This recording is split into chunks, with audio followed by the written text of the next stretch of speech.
Chapter 7. For some reason or other, the house was crowded that night, and the fat Jew manager who met them at the door was beaming from ear to ear with an oily, tremulous smile. He escorted them to their box with a sort of pompous humility, waving his fat, jewelled hands and talking at the top of his voice. Dorian Gray loathed him more than ever. He felt as if he had come to look for Miranda and had been met by Caliban. Lord Henry, upon the other hand, rather liked him. At least he declared he did, and insisted on shaking him by the hand and assuring him that he was proud to meet a man who had discovered a real genius and gone bankrupt over a poet. Hallward amused himself with watching the faces in the pit. The heat was terribly oppressive, and the huge sunlight flamed like a monstrous dahlia with petals of yellow fire.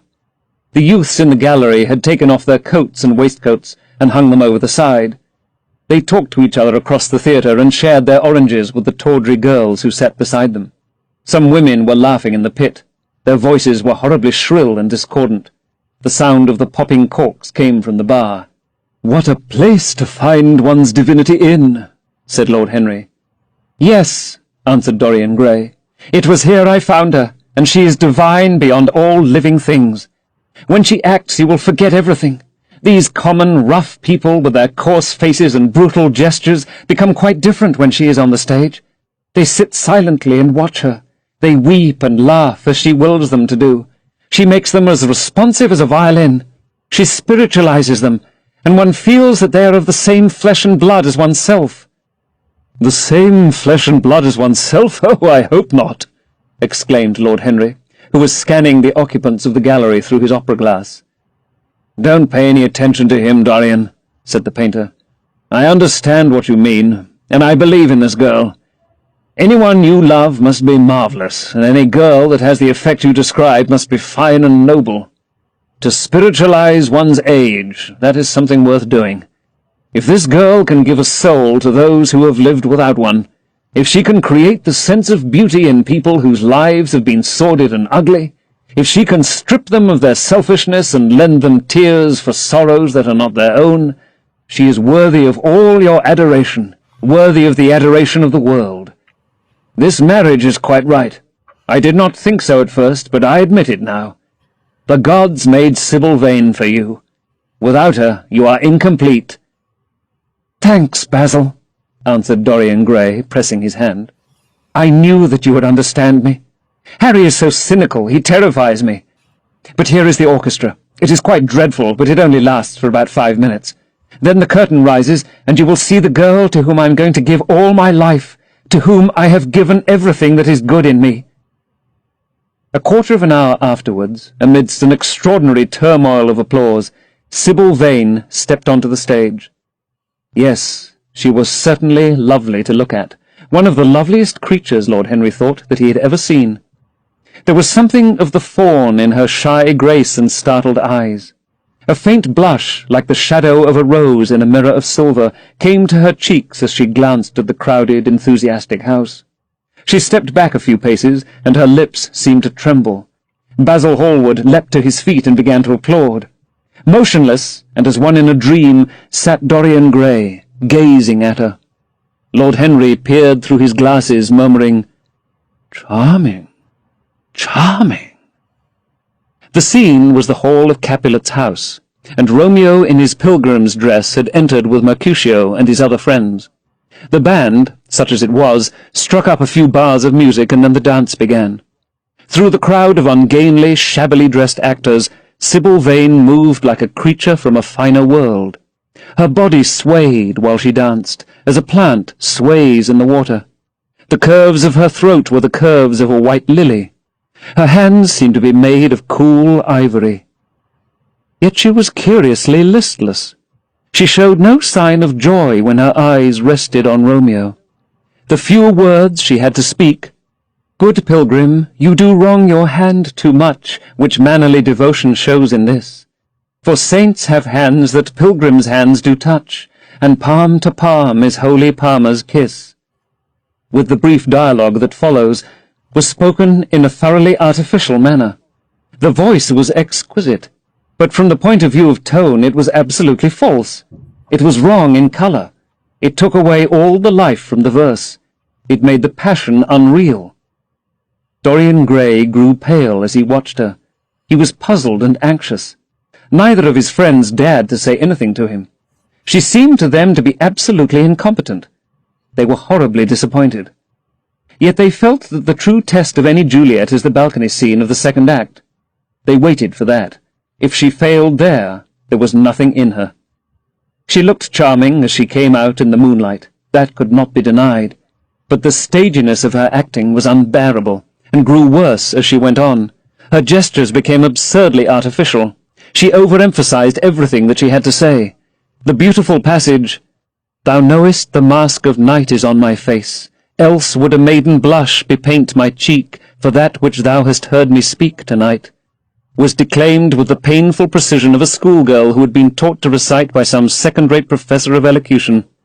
When she leaned over the balcony and came to those wonderful lines, "Although I joy in thee, I have no joy of this contract tonight. It is too rash, too unadvised, too sudden, too like the lightning which doth cease to be ere one can say it lightens. Sweet good night. This bud of love by summer's ripening breath may prove a beauteous flower when next we meet." She spoke the words as though they conveyed no meaning to her. It was not nervousness. Indeed, so far from being nervous, she was absolutely self-contained. It was simply bad art. She was a complete failure. Even the common, uneducated audience of the pit and gallery lost their interest in the play. They got restless and began to talk loudly and to whistle.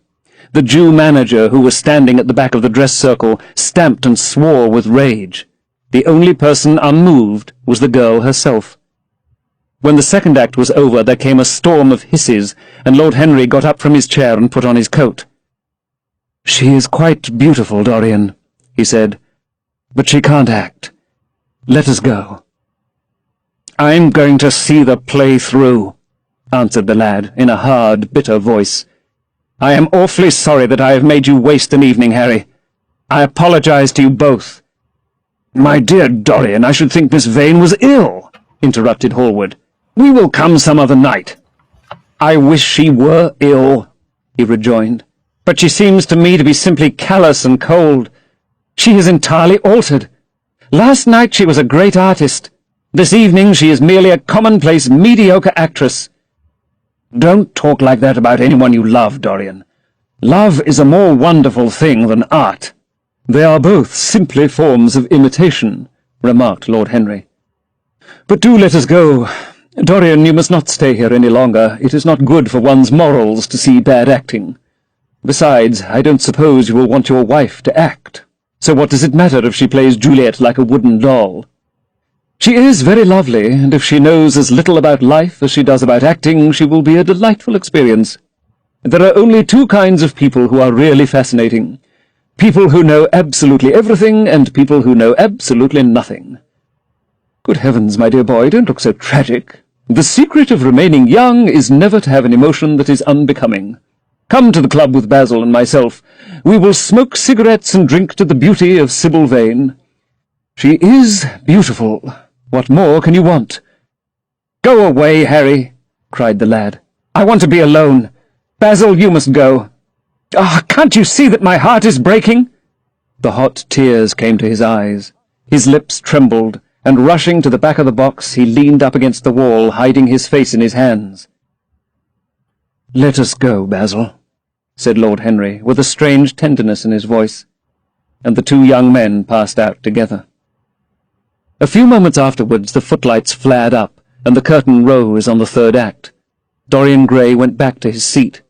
He looked pale and proud and indifferent. The play dragged on and seemed interminable. Half of the audience went out, tramping in heavy boots and laughing. The whole thing was a fiasco. The last act was played to almost empty benches. The curtain went down on a titter and some groans. As soon as it was over, Dorian Gray rushed behind the scenes into the green room. The girl was standing there alone, with a look of triumph on her face. Her eyes were lit with an exquisite fire. There was a radiance about her. Her parted lips were smiling over some secret of their own. When he entered, she looked at him, and an expression of infinite joy came over her. "How badly I acted tonight, Dorian!" she cried. "Horribly," he answered, gazing at her in amazement. "Horribly! It was dreadful! Are you ill? You have no idea what it was! You have no idea what I suffered!" The girl smiled.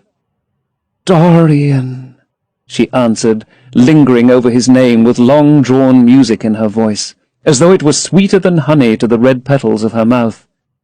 "Dorian, you should have understood. But you understand now, don't you?" "Understand what?" he asked angrily.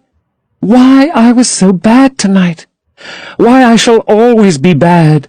Why I shall never act well again." He shrugged his shoulders. "You are ill, I suppose. When you are ill, you shouldn't act. You make yourself ridiculous. My friends were bored. I was bored." She seemed not to listen to him. She was transfigured with joy. An ecstasy of happiness dominated her. "Dorian! Dorian!" she cried. "Before I knew you, acting was the one reality of my life. It was only in the theatre that I lived. I thought that it was all true. I was Rosalind one night and Portia the other. The joy of Beatrice was my joy, and the sorrows of Cordelia were mine also. I believed in everything. The common people who acted with me seemed to me to be godlike. The painted scenes were my world. I knew nothing but shadows, and I thought them real. You came, oh, my beautiful love, and you freed my soul from prison. You taught me what reality really is. Tonight, for the first time in my life, I saw through the hollowness, the sham, the silliness of the empty pageant in which I'd always played. Tonight, for the first time, I became conscious that the Romeo was hideous and old and painted, that the moonlight in the orchard was false, that the scenery was vulgar, and that the words I had to speak were unreal, were not my words, were not what I wanted to say. You had brought me something higher, something of which all art is but a reflection. You had made me understand what love really is. My love, Prince Charming, Prince of Life. I have grown sick of shadows. You are more to me than all art can ever be. What have I to do with the puppets of a play? When I came on tonight, I could not understand how it was that everything had gone from me. I thought that I was going to be wonderful. I found that I could do nothing. Suddenly it dawned on my soul what it all meant. The knowledge was exquisite to me. I heard them hissing, and I smiled. What could they know of love such as ours? Take me away, Dorian. Take me away with you, where we can be quite alone. I hate the stage. I might mimic a passion that I do not feel, but I cannot mimic one that burns me like fire.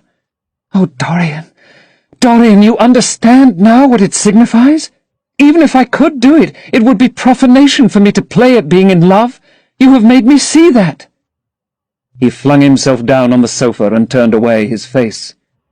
"You have killed my love," he muttered.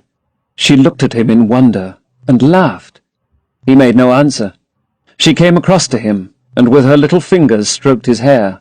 She knelt down and pressed his hands to her lips. He drew them away, and a shudder ran through him. Then he leapt up and went to the door. "Yes," he cried, "you have killed my love. You used to stir my imagination. Now you don't even stir my curiosity. You simply produce no effect. I loved you because you were marvelous, because you had genius and intellect, because you realized the dreams of great poets and gave shape and substance to the shadows of art. You have thrown it all away. You are shallow and stupid. My God, how mad I was to love you! What a fool I have been! You are nothing to me now. I will never see you again. I will never think of you. I will never mention your name.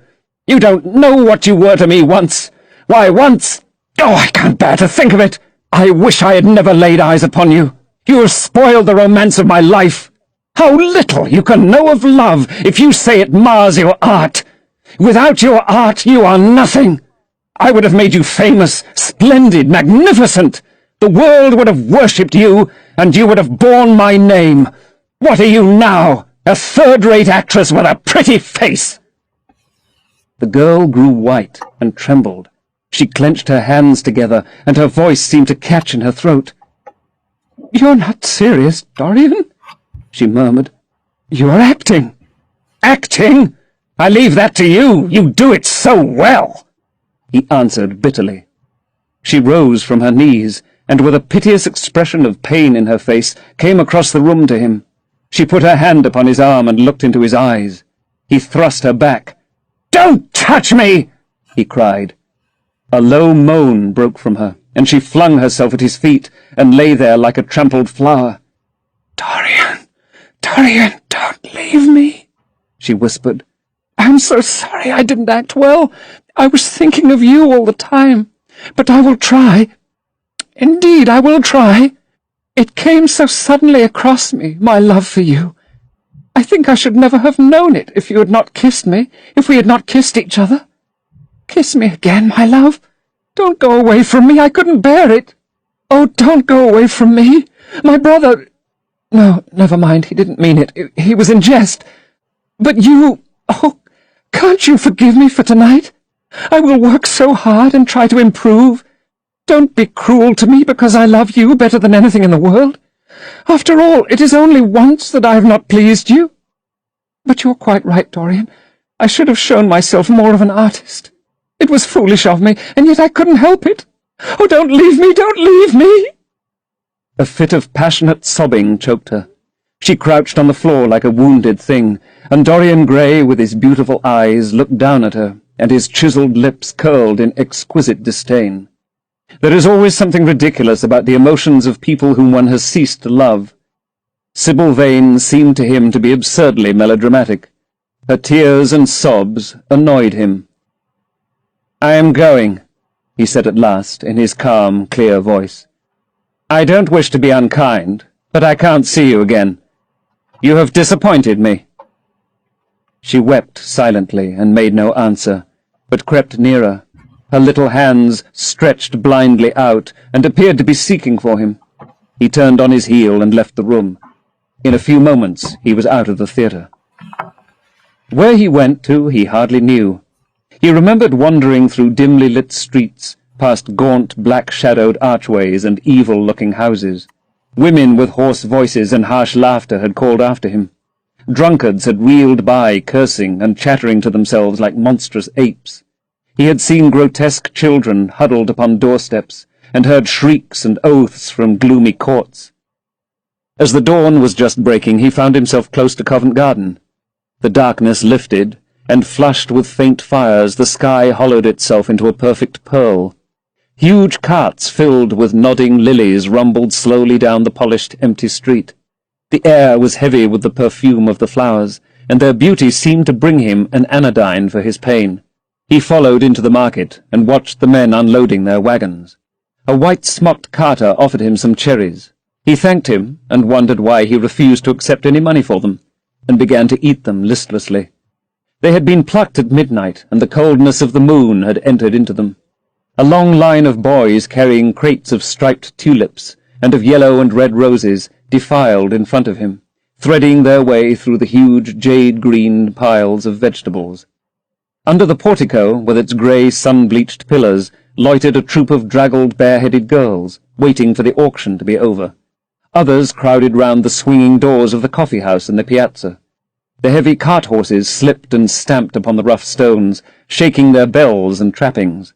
Some of the drivers were lying asleep on a pile of sacks. Iris-necked and pink-footed, the pigeons ran about picking up seeds. After a little while he hailed a hansom and drove home. For a few moments he loitered upon the doorstep, looking round at the silent square with its blank, close-shuttered windows and its staring blinds. The sky was pure opal now, and the roofs of the houses glistened like silver against it. From some chimney opposite a thin wreath of smoke was rising. It curled, a violet riband, through the nacre-coloured air. In the huge gilt Venetian lantern, spoil of some doge's barge, that hung from the ceiling of the great oak-panelled hall of entrance, lights were still burning from 3 flickering jets. Thin blue petals of flame they seemed, rimmed with white fire. He turned them out, and having thrown his hat and cape on the table, passed through the library towards the door of his bedroom, a large octagonal chamber on the ground floor that, in his newborn feeling for luxury, he had just decorated for himself, and hung with some curious Renaissance tapestries that had been discovered stored in a disused attic at Selby Royal. As he was turning the handle of the door, his eye fell upon the portrait Basil Hallward had painted of him. He started back as if in surprise. Then he went on into his own room, looking somewhat puzzled. After he had taken the buttonhole out of his coat, he seemed to hesitate. Finally he came back, went over to the picture and examined it. In the dim, arrested light that struggled through the cream-coloured silk blinds, the face appeared to him to be a little changed. The expression looked different. One would have said that there was a touch of cruelty in the mouth. It was certainly strange. He turned round and, walking to the window, drew up the blind. The bright dawn flooded the room and swept the fantastic shadows into dusky corners, where they lay shuddering. But the strange expression that he had noticed in the face of the portrait seemed to linger there, to be more intensified even. The quivering, ardent sunlight showed him the lines of cruelty round the mouth as clearly as if he had been looking into a mirror after he had done some dreadful thing. He winced, and taking up from the table an oval glass framed in ivory cupids, one of Lord Henry's many presents to him, glanced hurriedly into its polished depths. No line like that warped his red lips. What did it mean? He rubbed his eyes and came close to the picture and examined it again. There were no signs of any change when he looked into the actual painting, and yet there was no doubt that the whole expression had altered. It was not a mere fancy of his own. The thing was horribly apparent. He threw himself into a chair and began to think. Suddenly there flashed across his mind what he had said in Basil Hallward's studio the day the picture had been finished. Yes, he remembered it perfectly. He had uttered a mad wish that he himself might remain young and the portrait grow old, that his own beauty might be untarnished and the face on the canvas bear the burden of his passions and his sins, that the painted image might be seared with the lines of suffering and thought, and that he might keep all the delicate bloom and loveliness of his then just conscious boyhood. Surely his wish had not been fulfilled. Such things were impossible. It seemed monstrous even to think of them. And yet there was the picture before him, with the touch of cruelty in the mouth. Cruelty? Had he been cruel? It was the girl's fault, not his. He had dreamed of her as a great artist, had given his love to her because he had thought her great. Then she had disappointed him. She had been shallow and unworthy, and yet a feeling of infinite regret came over him as he thought of her lying at his feet, sobbing like a little child. He remembered with what callousness he had watched her. Why had he been made like that? Why had such a soul been given to him? But he had suffered also. During the 3 terrible hours that the play had lasted, he had lived centuries of pain, eon upon eon of torture. His life was well worth hers. She had marred him for a moment, if he had wounded her for an age. Besides, women were better suited to bear sorrow than men. They lived on their emotions. They only thought of their emotions. When they took lovers, it was merely to have someone with whom they could have scenes. Lord Henry had told him that, and Lord Henry knew what women were. Why should he trouble about Sybil Vane? She was nothing to him now. But the picture? What was he to say of that? It held the secret of his life, and told his story. It had taught him to love his own beauty. Would it teach him to loathe his own soul? Would he ever look at it again? No, it was merely an illusion wrought on the troubled senses. The horrible night that he had passed had left phantoms behind it. Suddenly there had fallen upon his brain that tiny scarlet speck that makes men mad. The picture had not changed. It was folly to think so. Yet it was watching him, with its beautiful marred face and its cruel smile. Its bright hair gleamed in the early sunlight. Its blue eyes met his own. A sense of infinite pity, not for himself, but for the painted image of himself, came over him. It had altered already, and would alter more. Its gold would wither into grey. Its red and white roses would die. For every sin that he committed, a stain would fleck and wreck its fairness. But he would not sin. The picture, changed or unchanged, would be to him the visible emblem of conscience. He would resist temptation.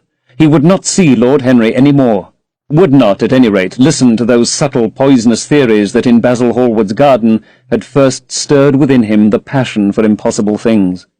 He would go back to Sybil Vane, make her amends, marry her, try to love her again. Yes, it was his duty to do so. She must have suffered more than he had. Poor child. He had been selfish and cruel to her. The fascination that she had exercised over him would return. They would be happy together. His life with her would be beautiful and pure. He got up from his chair and drew a large screen right in front of the portrait, shuddering as he glanced at it. "How horrible," he murmured to himself, and he walked across to the window and opened it. When he stepped out on the grass, he drew a deep breath.